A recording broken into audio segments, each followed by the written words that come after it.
Il existe trois conditions de formation des contrats: la capacité des parties, leur consentement libre et éclairé, ainsi qu'un contenu licite.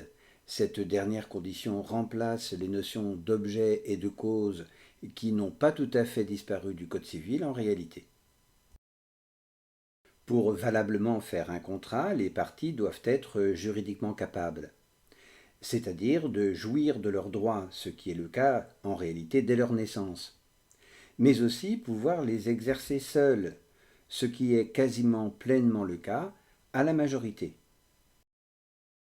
Ainsi, si le mineur dispose de ses droits, il ne peut cependant pas les exercer sans l'intervention de ses parents, que la loi désigne comme ses administrateurs légaux, c'est-à-dire des personnes chargées de veiller à ses intérêts et de prendre les décisions à sa place, même s'ils doivent se concerter avec leur enfant. Il existe cependant des cas où le mineur peut agir seul car la loi l'y autorise. Ce sera le cas par exemple de l'ouverture d'un compte épargne dès 13 ans ou l'exercice de sa vie sexuelle dès 15 ans. Ou bien encore à l'occasion de sa vie quotidienne, à condition que ses choix ne le mettent pas en danger ou que la valeur de ses engagements soit tout à fait minime compte tenu de son âge.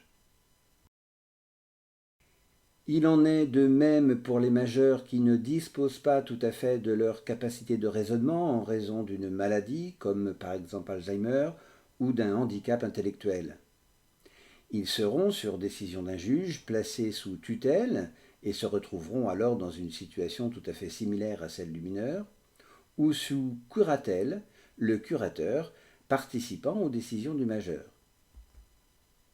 Ainsi donc, hors les cas de la vie courante, les majeurs incapables ne pourront agir sans leur tuteur ou leur curateur que dans les cas que la loi autorise, se marier civilement par exemple. Mais globalement, il n'existe pas de dérogation légale au fait qu'un mineur puisse faire un contrat seul ou qu'un majeur protégé puisse faire un contrat seul. Seconde condition de formation du contrat, le consentement libre et éclairé. Alors il a déjà été évoqué dans la vidéo consacrée au processus d'un contrat que c'est l'accord express des parties qui forme le contrat. Mais au-delà du fait que le consentement doit être donné, la qualité de celui-ci est également importante. Ainsi, il doit être donné en dehors de toute contrainte physique ou psychologique exercée contre le partenaire ou ses proches, des coups ou des menaces par exemple, destinées à forcer son consentement. Il doit être également donné en toute connaissance de cause, c'est-à-dire sans commettre d'erreur, sans se tromper. Se tromper sur les qualités recherchées chez l'autre partie, et uniquement dans les contrats où ces qualités sont déterminantes. Ainsi, un employeur ne doit pas se tromper sur les qualifications réelles d'un futur salarié, ou un partenaire de Pacs ne pas se tromper sur les qualités de son ou sa partenaire, car on ne se paxe pas avec le premier ou la première venue, mais bien avec une personne à qui l'on trouve des qualités spécifiques. À l'occasion d'un contrat portant sur un bien, un contrat de vente par exemple, il ne faut pas se tromper sur les caractéristiques essentielles de ce bien. Ainsi, si l'on souhaite acheter un bijou en or, il faut bien qu'il s'agisse d'un bijou comportant de l'or.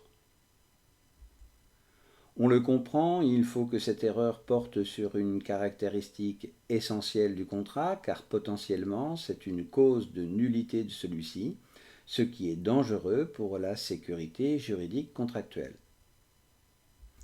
Les juges demandent par ailleurs une plus grande vigilance aux professionnels qui interviennent dans leur domaine de compétence, car ils disposent des connaissances nécessaires pour déceler leurs propres erreurs. Il en irait d'ailleurs de même avec un consommateur disposant de connaissances particulières. Enfin, si l'autre partie, par ses mises en scène ou ses mensonges destinés à tromper l'autre, induit le partenaire en erreur, cela serait constitutif d'un dol permettant la nullité du contrat. Dernière condition de formation du contrat, le contenu. La définition même du contrat indique que celui-ci a pour contenu diverses obligations.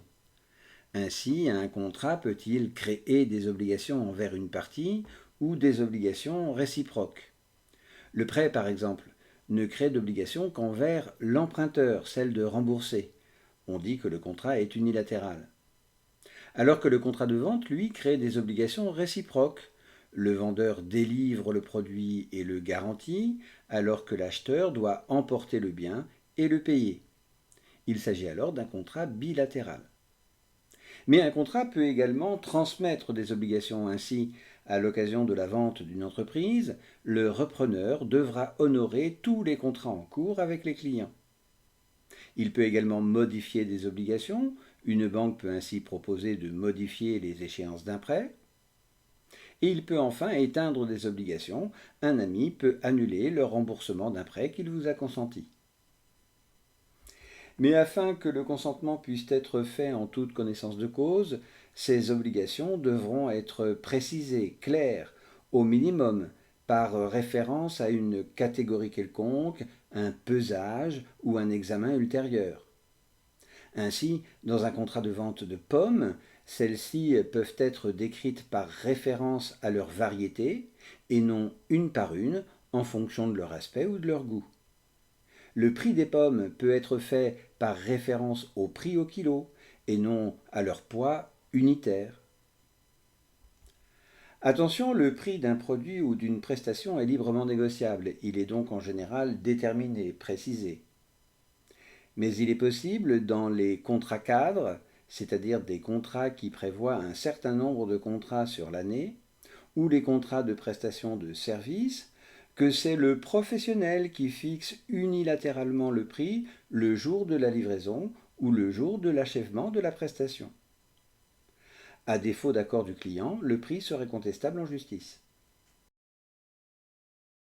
Enfin, globalement, les obligations doivent être conformes aux règles de droit. Ainsi, si un contrat porte sur un bien, celui-ci doit pouvoir faire l'objet d'un contrat. Il n'est pas possible, par exemple, de faire un contrat sur les éléments du corps humain ou le corps humain. Les obligations ne peuvent pas non plus constituer de crimes ou de délits. On ne peut pas faire de contrat pour demander la suppression d'une personne. Et globalement, les obligations des contrats doivent respecter la loi. Ainsi, on ne peut pas faire de contrat pour organiser son insolvabilité. Si le contenu d'un contrat est illicite, l'obligation concernée n'a aucune valeur et n'aura pas à être respectée. On dit qu'elle est non écrite. S'il s'agit de l'obligation essentielle du contrat, c'est alors tout le contrat qui est frappé de nullité. Le non-respect de l'une des conditions de formation du contrat permet de demander à l'amiable ou en justice la nullité du contrat. Il est possible cependant aux parties d'en confirmer la validité. Un contrat nul est considéré comme n'ayant jamais été conclu, et si jamais les obligations prévues au contrat nul ont néanmoins déjà été exécutées, elles devront être restituées. Ainsi, la vente d'un bien annulé provoque la restitution de celui-ci au vendeur, qui lui-même restitue le prix de vente à l'acheteur. Parfois, cette restitution est impossible et se fera donc en valeur. Prenons l'exemple d'un bien déjà consommé. Si la vente est frappée de nullité, l'acheteur restituera la valeur estimée au jour de la restitution du bien et le vendeur le prix payé au moment du contrat. Il peut ainsi y avoir des différences de prix. Par ailleurs, il est possible qu'il y ait des plus-values ou des moins-values qui pourront être compensées si la personne qui devra en bénéficier est de bonne foi. Ainsi, si quelqu'un a acheté une ruine qu'il a rénovée, il a effectué une plus-value. En cas de nullité de la vente, il recevra le prix des travaux en plus du prix de vente s'il est de bonne foi. En cas de dol, la partie qui a exercé les mises en scène ou les mensonges peut indemniser l'autre partie. Et enfin, le délai pour agir en justice est de 5 ans à compter de la connaissance que l'on a du cas de nullité.